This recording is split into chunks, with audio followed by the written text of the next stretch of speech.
থেকে ভয়ঙ্কর বিষয়টা ছিল, ডাইনি প্রতিদিন রাতে একজন করে মানুষ খেত। এমনকি প্রতিদিন রাতে ওই গ্রামের কোনো না কোনো মানুষ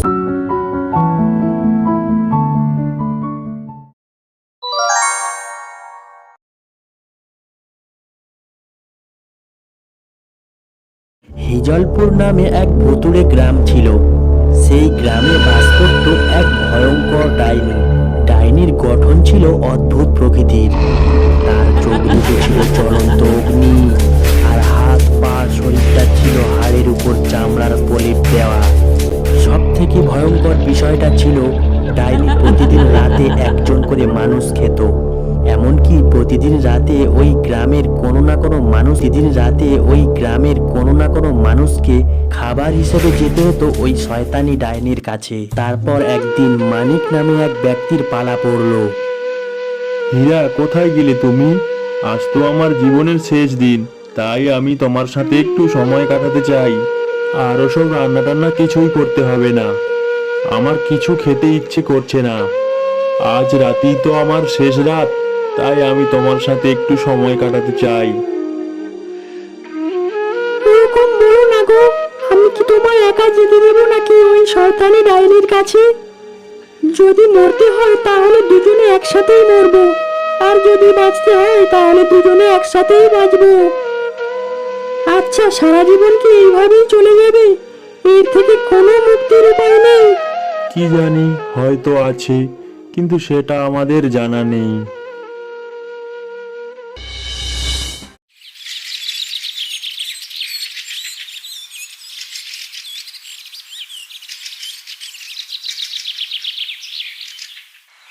নাও হীরা, আমাদের সময় হয়ে এসছে, আর কিছুক্ষণের অপেক্ষা। হীরা ছিল অনেক বুদ্ধিমতী, তাই সে বলল, যাই হোক, আমাদের শেষমেশ একটা বাঁচার উপায় ভাবতেই হবে। এইভাবে চিরদিন চলতে পারে না। মানে আজ রাতে আমরা ডাইনির কাছে একটু দেরি করে যাব, আর আমি ডাইনির সাথে কথা বলবো, তুমি চুপচাপ দাঁড়িয়ে থাকবে। আচ্ছা হীরা, তাই হবে। এরপর সন্ধ্যা গড়িয়ে রাত নেমে আসে।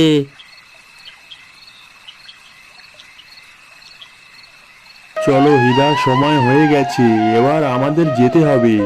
না মানে আর একটু দেরি করে যাব। তোমায় বলেছিলাম না? কিন্তু তোমায় যা বলেছিলাম সব মনে আছে তো? হ্যাঁ হীরা, সব মনে আছে।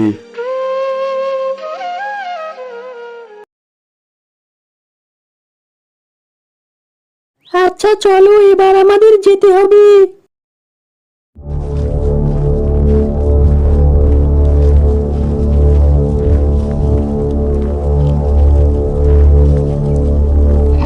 তারপর নির্জন ঘুরঘুরটে অন্ধকার, চারিদিক শুনশান। ফাঁকা রাস্তা দিয়ে মানিক ও হীরা ডাইনির কাছে যাওয়ার জন্য বেরিয়ে পড়ে।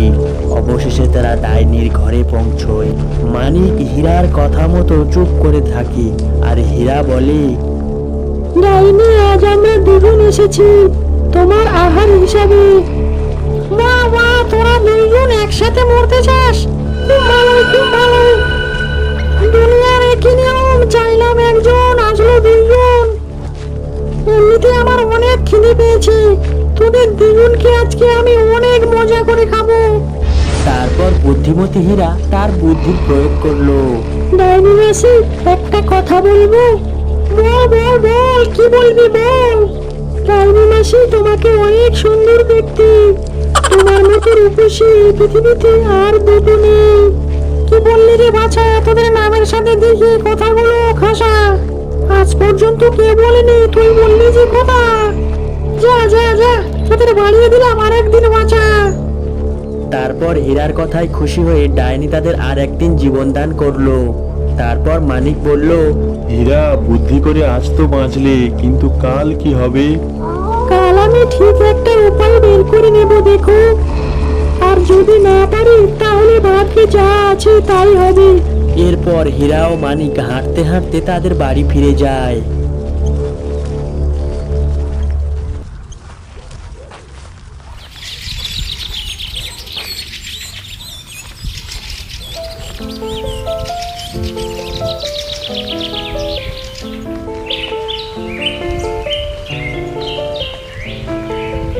পরের দিন সকালে হিজলপুর গ্রামে আবির্ভাব হয় এক তান্ত্রিকের। আলোক নিরঞ্জন, আলোক নিরঞ্জন। মানিক, মনে হয় কোনো তান্ত্রিক বাবা এসেছে। চলো আমরা তাকে সব খুলে বলি, যদি তিনি কোনো উপায় বলতে পারে। হ্যাঁ হীরা, তাড়াতাড়ি চলো। তারপর গ্রামের সবাই তান্ত্রিকের গলা শুনতে পেয়ে তান্ত্রিকের কাছে আসে এবং বলে, বাবা আমাদের বাঁচান, আমরা খুব বিপদের মধ্যে আছি। আমি যখন এসে পড়েছি তোদের এই গ্রামে, তোদের আর কোনো ভয় নেই। তোদের কিসের বিপদ? তোরা আমায় নির্ভয় বল, আলোক নিরঞ্জন। তারপর হীরা এগিয়ে এসে সব ঘটনা খুলে বলল তান্ত্রিককে।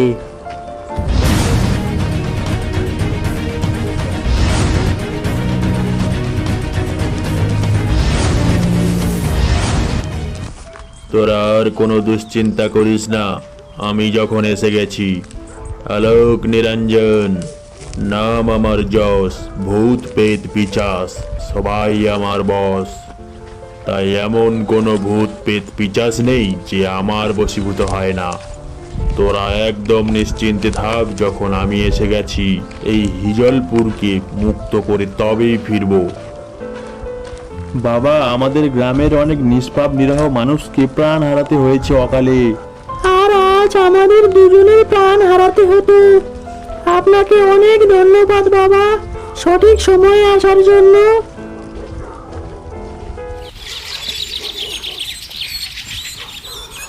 তারপর সন্ধে নেমে আসে, ধীরে ধীরে চারিদিক ঘন কালো অন্ধকারে ঢেকে যায়।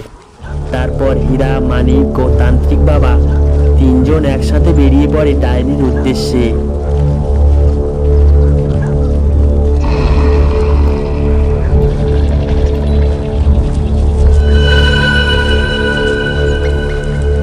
অবশেষে তারা তিনজন পৌঁছে যায় সেই ভয়ঙ্কর মানুষ খেকো ডাইনির কাছে।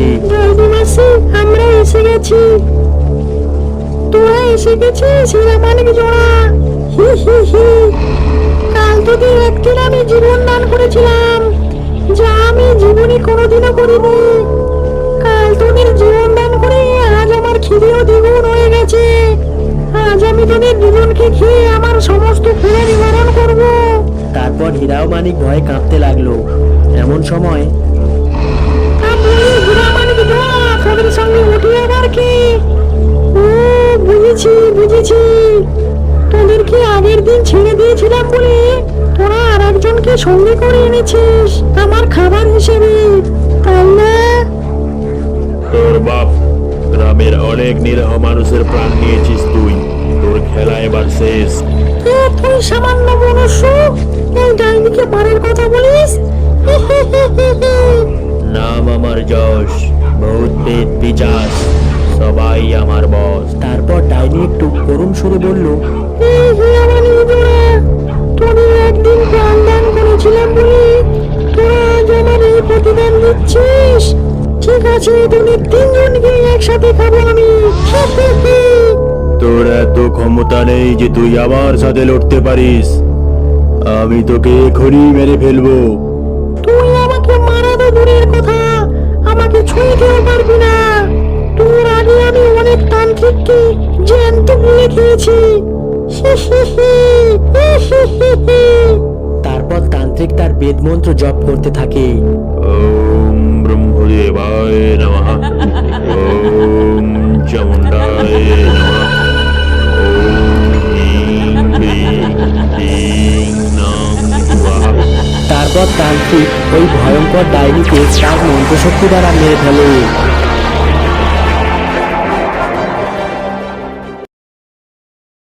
তারপর গ্রামের সবাই ওই তান্ত্রিককে অনেক ধন্যবাদ জানায়। তোমাকে অনেক ধন্যবাদ বাবা। হ্যাঁ বাবা, তোমাকে অনেক ধন্যবাদ আমাদের গ্রামকে ডাইনি মুক্ত করার জন্য। আর আজ আমাদের অনেক আনন্দের দিন, কারণ ওই ডাইনির হাতে আর কাউকে মরতে হবে না। আমরা সমস্ত গ্রামবাসীরা আজ অনেক খুশি। ঠিক আছে, তোরা সবাই ভালো থাকিস। আমি চলি, আমার সময় হয়ে গেছে।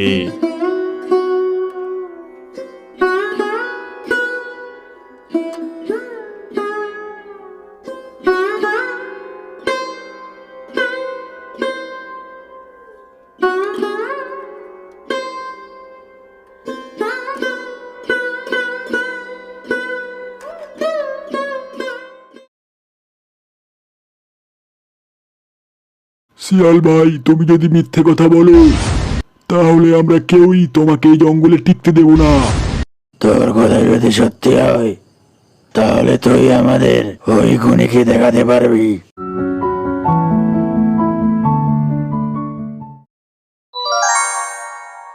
এটি হলো কিরণপুর গ্রাম। এই গ্রাম থেকে কয়েক মাইল দূরে অবস্থিত কিরণপুর জঙ্গল।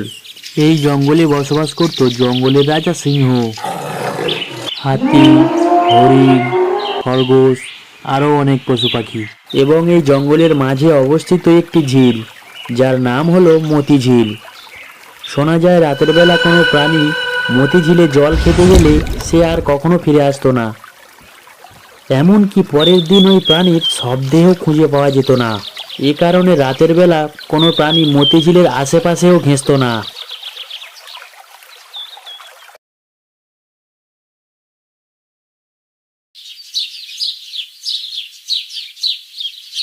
যেতে যেতে পথে পূর্ণিমা রাতে চাঁদ উঠেছিল গগনে, আহা আহা চাঁদ উঠেছিল গগনে। আরে শিয়াল দাদা, তোমাকে তো এই জঙ্গলে আগে কখনো দেখিনি। আরে খরগোশ ভাই, আমি শহরে থাকতাম, আজ এই জঙ্গলে এসেছি। আমার কি একটু থাকার জায়গা হবে এই জঙ্গলে? হ্যাঁ শিয়াল দাদা, অবশ্যই জায়গা হবে, কিন্তু এই জঙ্গল তোমার ওই শহরের মতো নয়। এই জঙ্গল আমাদের মতো পশুদের থাকার জায়গা। তুমি আমার সাথে চলো, এই জঙ্গলের সবকিছু আমার চেনা। এই জঙ্গলের সমস্ত জায়গা তোমায় দেখাবো, তারপর তোমার যেটা পছন্দ হবে তুমি সেইখানেই থেকে যেও। তারপর খরগোশ শিয়ালকে জঙ্গলের সমস্ত কিছু দেখাতে থাকে। হাতির থাকার জায়গা, হরিণের থাকার জায়গা, এমনকি জঙ্গলের রাজা সিংহের থাকার জায়গাও দেখায়। কিন্তু খরগোশ ওই মায়াবী ঝিলের ব্যাপারে না কিছু বলে আর না ওই ঝিল দেখায়। আচ্ছা শিয়াল দাদা, আমি এখন চলি, তোমার পছন্দ মতো জায়গায় তুমি থেকে যেও। আচ্ছা খরগোশ ভাই, তোমাকে অনেক ধন্যবাদ আমাকে সাহায্য করার জন্য। তারপর শিয়াল একটি বড় গাছের তলায় বসে 2 দিন কাটিয়ে দেয়।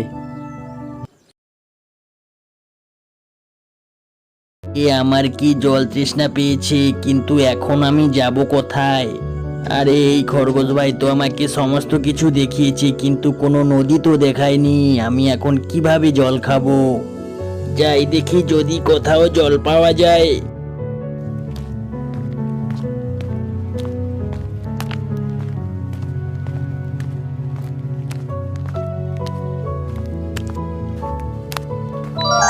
বাহ, কি সুন্দর ঝিল! এই ঝিলের ঠান্ডা জল খেয়ে আমার সব তৃষ্ণা মেটাবো। ইহিহিহি।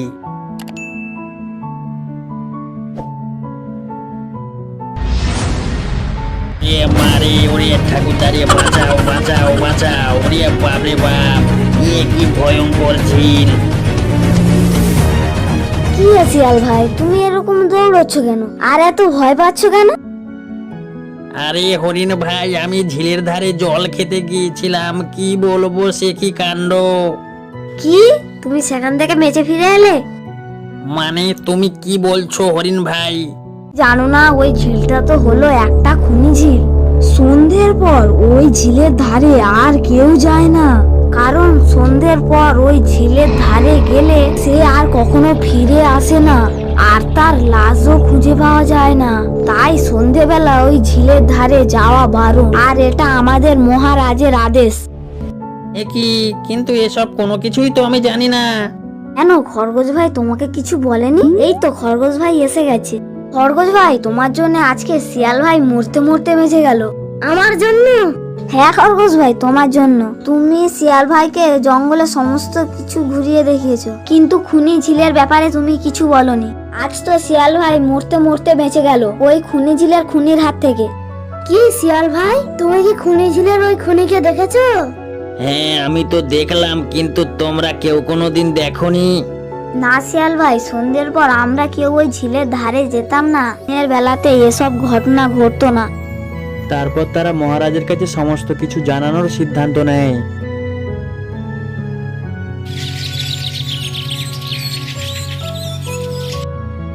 তারপর শিয়াল মহারাজের কাছে সমস্ত কথা খুলে বলে, কিন্তু কারোর সে কথা বিশ্বাস হচ্ছিল না। তুই কি আজে বাজে কথা বলছিস শিয়াল? আমি ঠিক বলছি মহারাজ। কিন্তু আমরা তো কখনোই ওই খনি ঝিলের খুনিকে দেখিনি। খুনিকে দেখনি কারণ তোমরা সবাই দিনের বেলা ওই ঝিলের ধারে যেতে, কিন্তু তোমরা ওই ঝিলকে খুনি ঝিল ভেবে কেউ কোনোদিন রাতের বেলা ওই ঝিলের ধারে যাওনি, তাই খুনিকে দেখতেও পাওনি। আসলে ওই ঝিল কোনো খুলি ঝিল নয় মহারাজ, ওই ঝিলে লুকিয়ে থাকা কুমির হলো আসল খুনি। দিনের বেলা ওই ঝিলে কুমিরকে দেখা যায় না, কিন্তু সন্ধ্যের পর ওই ঝিলের জল পান করতে আসা সমস্ত জীবজন্তুকে ও খেয়ে ফেলে। আর লোক ভাবে ওই ঝিল এক মায়াবী খুনি ঝিল। মহারাজ, ওই ঝিল কোনো খুলি ঝিল নয়, আসলে ওই ঝিলে লুকিয়ে থাকা কুমির হলো আসল খুনি। আমার তো বিশ্বাস হচ্ছে না। শিয়াল ভাই, তুমি যদি মিথ্যে কথা বলো তাহলে আমরা কেউই তোমাকে এই জঙ্গলে টিকতে দেব না। তোর কথা যদি সত্যি হয় তাহলে তুই আমাদের ওই খুনিকে দেখাতে পারবি। হ্যাঁ মহারাজ, অবশ্যই দেখাতে পারবো। আপনারা সবাই আজ সন্ধ্যের পর ওই ঝিলের ধারে গাছ পাথরের আড়ালে লুকিয়ে থাকবেন।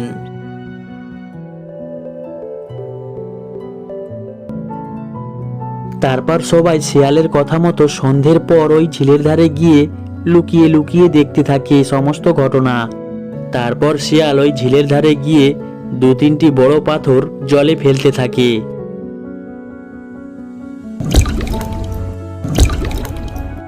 তারপর কুমির জলের ছপক ছপক আওয়াজ শুনে ভাবতে থাকে ঝিলের কিনারে বোধহয় কোনো শিকার এসেছে। তারপর কুমির ঝিলের কিনারে আসতে থাকে।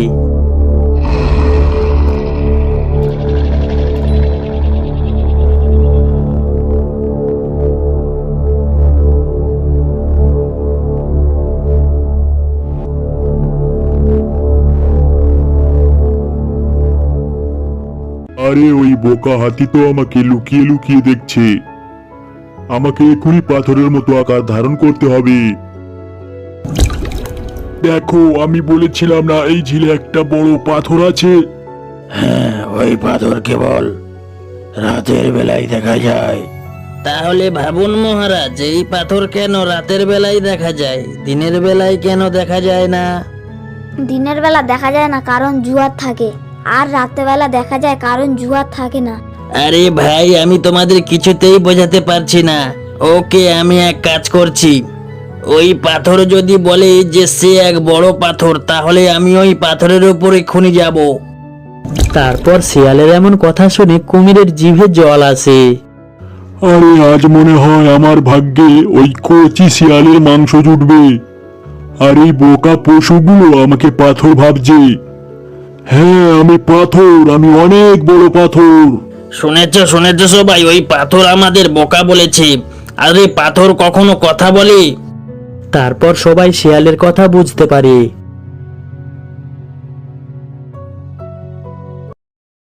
এবং তারপর তারা সিংহের গুহাতে মিটিং করতে থাকে। শিয়াল, ওই খনি কুমির যদি ডাঙায় থাকতো তাহলে আমি ওকে মেরে ফেলতাম, কিন্তু জলে তো আমার শক্তিতে কুলোবে না। তাহলে মহারাজ, আমরা ওই খুনি কুমিরের হাত থেকে মুক্তি পাবো না? আমার মতে তো তাই বলে। মুক্তি পাবো মহারাজ। ওই কুমির জলে থাকবে, আমাদের দেখবে, কিন্তু কিছু করতে পারবে না। কিন্তু এটা কিভাবে সম্ভব শিয়াল ভাই? সম্ভব। তোমরা এখন আমায় একটা বড় দড়ি দাও। দড়ি দিয়ে কি হবে? মহারাজ, আমি যখন শহরে থাকতাম তখন দেখেছি দুষ্ট জন্তু জানোয়ারদের কিভাবে শায়েস্তা করতে হয়।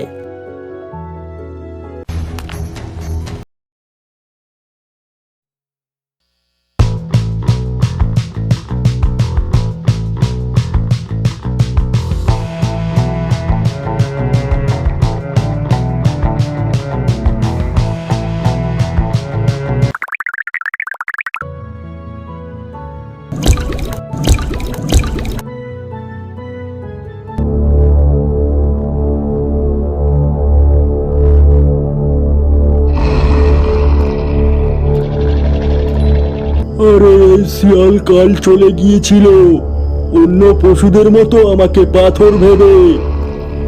আজ আমি একে আমার ভোজন বানাবো।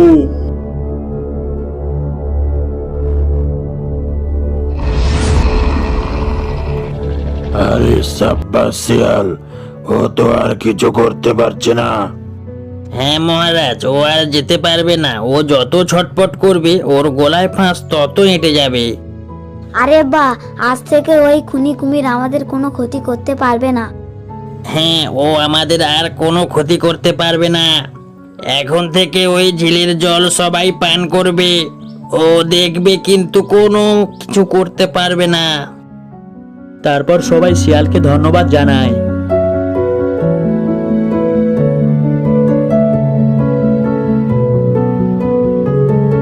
তারপর থেকে ওই ঝিল আগের মতো স্বাভাবিক হয়ে যায় এবং জঙ্গলের সমস্ত পশুরা আগের মতো ওই ঝিলে জলপান করতে যায়।